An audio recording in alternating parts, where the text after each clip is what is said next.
માનસિક સ્વાસ્થ્ય એટલે શું? અને શારીરિક સ્વાસ્થ્ય જેટલું જ માનસિક સ્વાસ્થ્ય ઇમ્પોર્ટન્ટ શું કામ છે? મન એવમ મનુષ્યાણામ કારણમ બંધ મોક્ષ. સંત રોહિદાસ આપણે એક મહારાષ્ટ્રના એક સંત થઈ ગયા, એમનું એક ખાસ એક કાવ્ય છે, મન ચંગા તો કથરોટી મેં ગંગા. તમે મનથી પ્રસન્ન છો, ખુશ છો, તો તમે કોઈ પણ જીવનના કોઈ પણ આનંદ આરામથી ભોગવી શકશો. હવે માનો કે હું તમને કહું કે તમારી પાસે કરોડોની સંપત્તિ છે, તમારે કમાવાની ચિંતા નથી, બહાર નીકળો તમારે કોઈ કામ કરવાની ચિંતા નથી, બરાબર છે, તમે શરીરથી ચાલી શકો છો, સ્વસ્થ છો, કંઈ વાંધો નહીં.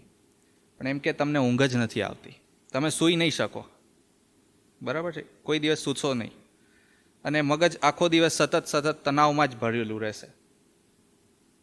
શું તમે આખો દિવસ કોઈ જાતની ખુશી નહીં, કોઈ જાતની લાગણી જ નહીં અનુભવો તમે, બરાબર? બધું જ હશે તમારી પાસે પણ કોઈ લાગણીનો અનુભવ નહીં થાય. મન હંમેશા તડપતું રહેશે અને ચિંતાતુર જ રહેશે. શું તમે આવી જિંદગી તમને પસંદ આવશે?